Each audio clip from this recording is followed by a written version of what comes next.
ہمیں پتہ چل جاتا ہے بندہ کس طرح کا ہے. وہ الگ بات ہے کہ ہماری طبیعت کے ساتھ وہ میچ نہ کرے تو ہم مخالف ہے، میچ کر جائے تو ہم اس سے پیار کرنے لگ جاتے ہیں، لیکن ہمیں پتہ چل جاتا ہے کہ بندہ کس طرح کا ہے، بندہ ٹھیک ہے کہ بندہ غلط ہے، بندہ ایک نمبر ہے کہ جی ہمیں پتہ چل جاتا ہے. ہوتا یہ ہے کہ اگر کسی کی طبیعت سے میچ کر گیا تو بندہ کہتے صحیح ہے، اور اس نے لفٹ نہ کرائی تو پھر بندہ غلط ہے. لیکن جو غیر جانبدار ہو کر سوچتا ہے اسے خبر موصول ہو جاتی ہے. اب اچھے بندے کا جب ہمیں پتہ چل جائے، حق جب آ جائے، پھر اسے قبول کیا جائے، اس سے بھاگا نہ جائے. یہ کہہ کہ بندہ بھی ٹھیک ہے، بات بھی ٹھیک کرتا ہے تو پھر آپ مان لیں، ساتھ چلیں، کہتے نہیں وہ نہیں ہم نے کرنا، تو یہ کمزوری ہے. قرآن مجید نے ہمیں کہا یا ایھا الذین آمنوا اتقوا اللہ وکونوا مع الصادقین، اے ایمان والو تم اللہ سے ڈرو اور سچے لوگوں کی سنگت اختیار کرو. آپ تجربہ کر لیں، آپ کسی وڈیرے اور دنیا دار کے پاس اٹھے بیٹھیں، آپ کا مزاج بن جائے گا، آپ کا دولت کمانے کو دل کرے گا، آپ کے بچے فوٹو اتاریں گے. میں تو بہت بڑے بڑے پیروں کے گھروں میں بھی اپنے بچوں کو لے کے نہیں جاتا، اس لیے کہ وہ بہت بڑا گیٹ اور بہت بڑا ہال اور بہت بڑی چیزیں دیکھیں گے تو وہ چیزوں کا مطالبہ کریں گے. آپ کسی شخص کے پاس بھی آتے جاتے ہیں، اس کی باتیں آپ پر اثر کرنے لگ جاتی ہیں. آپ تھوڑی دیر کے لیے آپ کے دماغ پر وہ بندہ دستک ضرور دیتا ہے، وقتی طور پر اثر ضرور ہوتا ہے، بعد میں اس کا اثر رہے نہ رہے. اور پھر ایک اور بات، اگر آپ نے کسی صحیح آدمی سے کوئی صحیح بات سنی ہوئی ہے تو جس عنوان پر وہ بات آپ نے سنی ہوتی ہے نا، وہ جب آپ کے سامنے وہ چیز آتی ہے تو ایک دفعہ ذہن پہ دستک ہوتی ہے، یار میں نے یہ سنا ہوا ہے، میں نے یہ بات سنی ہوئی ہے. تو اچھے لوگوں کے پاس اٹھے بیٹھیں، اچھے لوگوں کی سنگت اختیار کریں. نبی پاک صلی اللہ علیہ وسلم نے فرمایا تھا صحبت اختیار کرنا تب بھی نیک آدمی کی، یعنی جا کے بیٹھنا تو پھر بھی نیک آدمی کے پاس، اور فرمایا دعوت پکانا تو پھر بھی نیک آدمی کی. یہ مسند امام احمد بن حنبل میں موجود ہے. مہربانی کریں جی، ہو گئے پیسے، اللہ خوش رکھے، تسی کھلارو گے پھر کٹھے کریں گے، ایڈا سیاپا کون کرے. آپ بیٹھ جائیں جی، بیٹھ جائیں، پیسوں کی ضرورت نہیں جی، آپ کی مہربانی. ہم تو سادات کے پاس آئے برکت لینے کے نوٹ لینے آئے ہیں، کمال ہو گئی آپ. تو یہ نوٹوں کا مسئلہ دیکھ کے بھی ہمارے بچے کہتے ہیں مدرس نہیں بننا، خطیب ہی بننا ہے، مدرس سے سٹتا کوئی نہیں. ہاں صحیح کہہ رہا ہوں آپ کو. پھر وہ کہتے ہیں واعظ بنتے ہیں تاکہ نوٹ تو گریں گے. مہربانی کریں، آپ بات سنیں، اللہ آپ کو جزائے خیر دے. ویسے بندہ سکھی ہوتا ہے جو اپنی بال کے سیکنی شروع کر دے. آپ مہربانی کریں، ہماری بات سنیں، اللہ آپ کو خوش رکھے. اب نہ اٹھے کوئی صاحب بھی، کچھ بندے بزدل بھی ہوندے نے، کوئی بندہ دھیان لائے تو انہوں نے تقریر بھی بھول سکتی ہے. آپ مہربانی کریں سنیں. عزیز بھائی، آپ اچھے لوگوں کے پاس آئیں جائیں.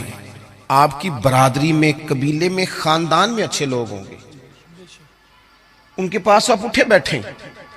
آپ وقت نکال کے کسی عالم کے پاس جائیں، درویش کے پاس جائیں، کوئی ہلکا سا چھوٹا سا سوال پوچھیں، وہ آپ کو اس کا جواب دیں اور اس طرز میں دیں کہ آپ کو سکون حاصل ہو.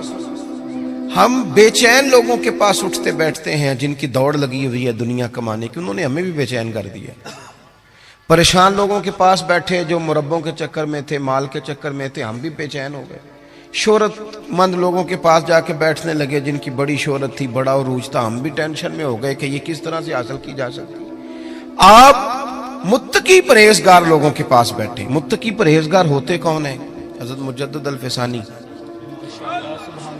شیخ احمد فاروق سرہندی رحمۃ اللہ علیہ فرماتے ہیں کہ 3 باتیں ہوتی ہیں نیک لوگوں کی، اس رستے پہ ہمیں چلنا بھی چاہیے، اور صرف 3 باتیں، لمبی بات نہیں اور آسان.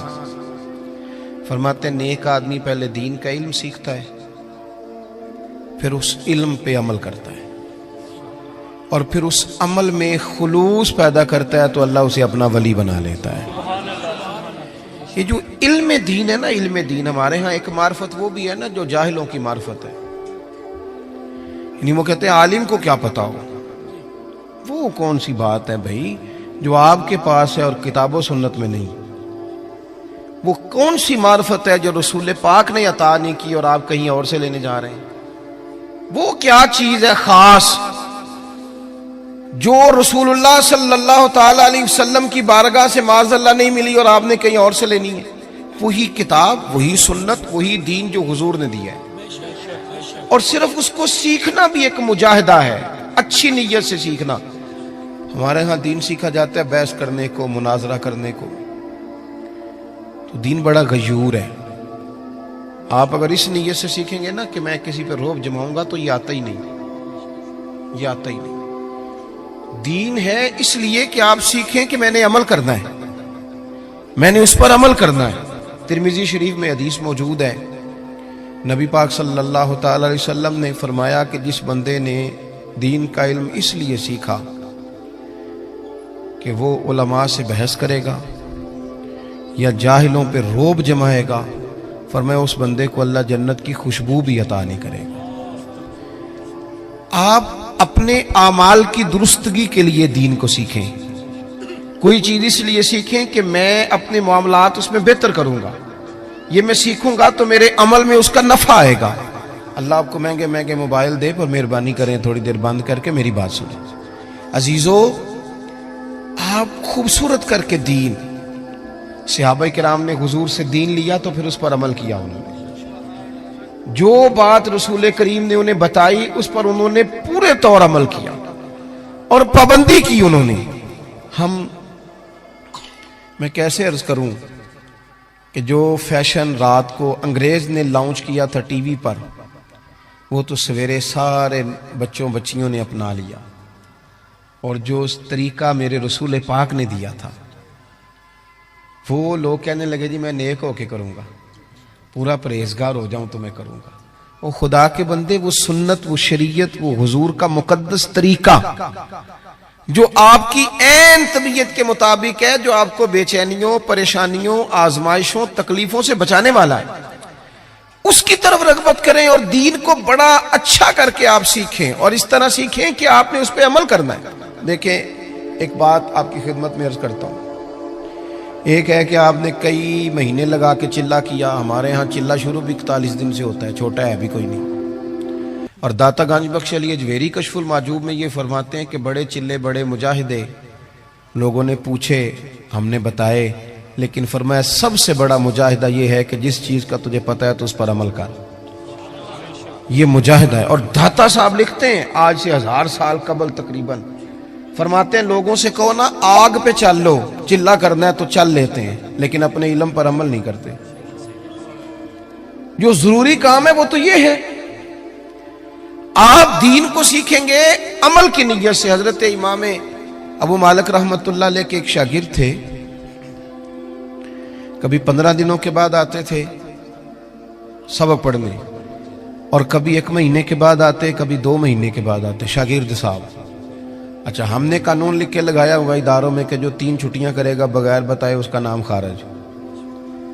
تو ایک شاگرد مہینے بعد آتا ہے، اور پھر یہ جو شاگرد ہوتے ہیں، مرید ہوتے ہیں، ان کا آپس میں بھی مقابلہ چلتا ہے۔ توجہ ہے نا میری بات پر؟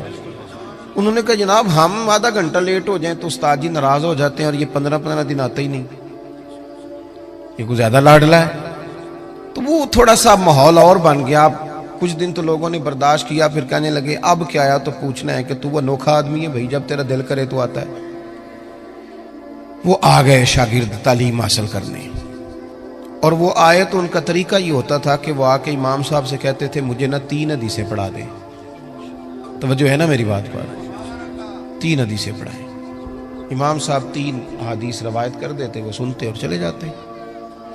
اس دن ان کے باقی کلاس فیلو جو تھے انہوں نے روک لیا، انہوں نے کہا یار ایک بات تو بتا، پہلے تو تیرا آنے کا انداز انوکھا ہے، کبھی 15 دن کے بعد آتا ہے، کبھی مہینے کے بعد آتا ہے، اور پھر تو اتنا عجیب شاگرد ہے کہ تو استادوں کو پابند کرتا ہے 3 حدیثیں پڑھانا، ان کا دل کرے 2 پڑھائیں، دل کرے تو 6 پڑھائیں۔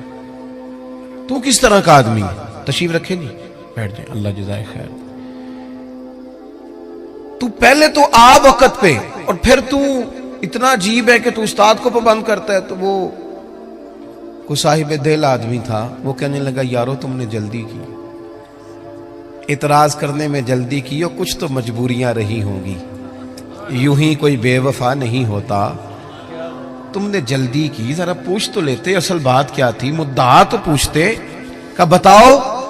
وہ کہنے لگا میں اپنے استاد سے 3 باتیں سیکھتا ہوں، جب تک ان پر عمل نہیں کر لیتا اتنی دیر واپس نہیں آتا، اس لیے کہ میں میں نے کوئی اس لیے تھوڑی سیکھا ہے کہ میں اس سے واہ واہ کراؤں گا اور میں اس سے مناظرہ کروں گا اور میں جاہلوں کو کہوں گا تمہیں کیا پتا. میں نے تو اپنی تربیت کے لیے دین لینا ہے, اپنی تربیت کے لیے. میں جلسوں پہ جاتا ہوں تو بہت سارے لوگ شکوہ کرتے ہیں, کہتے ہیں آپ 20 منٹ تقریر کرتے ہیں, 1.25 گھنٹہ کریں. تو میں کہتا ہوں پچھلے سال والی 20 منٹ والی سنا لو نا, تو اگلی اور سن لو. یہ تو ہمیں صدیاں ہو گئیں 2 گھنٹے خطاب سنتے ہوئے, اس سے لیا کیا ہم نے؟ کتنا انقلاب آیا دنیا میں. عمل کب ہونا ہے؟ ہم تو قائل ہو گئے ہیں صرف بڑے جلسے کے. عزیز عمل کریں, عمل حسن ہوتا ہے. دنیا آپ کی تقریر نہیں سنتی, دنیا آپ کا عمل پوچھتی ہے. عالمی سطح پر لوگ, ہم اس ملک میں رہتے ہیں جس ملک میں کبھی زلزلہ اور سیلاب آ جائے تو باہر کی حکومتیں تعاون کرنا چاہیں تو وہ کہتی ہیں حکومت کو نہیں دینے پیسے, ڈائریکٹ جا کے دینے. یہ ان کی توہین نہیں, یہ ملک کی توہین ہے. کدھر ہیں اتنے پیر جو لوگوں کو ٹھیک کر رہے ہیں؟ اتنی آستانے, گدیاں, مولوی, صوفی, درویش, جلسے, جلوس, محفلیں, کیا انقلاب کیا ہے؟ جب تک آپ عمل کا رستہ, عظمت کردار حسن ہوتا ہے, لوگ آپ کے اٹھنے بیٹھنے سے سیکھتے ہیں. آپ بالکل نہ مانیں کہ ہمارا ایم این اے سے کیا تعلق ہے, پر وہ آپ کا نمائندہ ہے, آپ کو وہ کمان کر رہا ہے دنیا کے سامنے. تو عزیز بھائی, دین کو سیکھیں عمل کرنے کے لیے. عمل جب آپ کرتے ہیں تو پھر آپ کو بھی قرار نصیب ہوتا ہے. اور اعلیٰ حضرت بریلوی رحمۃ اللہ علیہ ایک مقام پہ یہ بھی فرماتے ہیں کہ عمل کرنے والا سکون میں ہوتا ہے, بے عمل بندہ بے چین ہوتا ہے. جو کسی شے پہ عمل کر لیتا ہے نا, اسے ٹھنڈک ہو جاتی ہے. اور جو بے عمل ہوتا ہے, اب وہ چھپتا ہے, وہ کہتا ہے کہ مطلب اب میں کیسے نکلوں, یہ تو عمل کرنے کی جگہ آ گئی. تو ایک تو عمل کے لیے. دوسری بات یہ کہ علم سیکھنا ہے اور اس پر عمل کرنا ہے. اور تیسری بات حضرت مجدد صاحب فرماتے ہیں کہ اس میں خلوص پیدا کرنا ہے, للہیت. آپ اگر زندگی میں بندے راضی کرنے کے لیے نکلیں گے تو سوال ہی پیدا نہیں ہوتا آپ خوش ہو سکیں لوگ آپ سے. کیوں کہ مولا علی شیر خدا کرم اللہ تعالی وجہ الکریم فرماتے ہیں میں نے لوگوں کو اس طرح پایا ہے جس طرح نفس کی شرارتیں ہوتی ہیں. ادھر سے لوگوں کو گھیر کے لاؤ بھیڑوں کو, ادھر والی کو تو ادھر والی نکل جاتی, اور ادھر والی بھیڑوں کو گھیر کے لاؤ تو ادھر والی. آپ کتنا کو راضی کریں گے؟ آپ کی طبیعت میں جب اخلاص آتا ہے, جب آپ کو تنہائی کی عبادت بھی مزہ دینے لگ جاتے ہیں. امام باقر سے کسی نے کہا تھا نا حضور نیک کون ہوتا ہے؟ تو فرمایا جو اکیلے میں نیک ہو.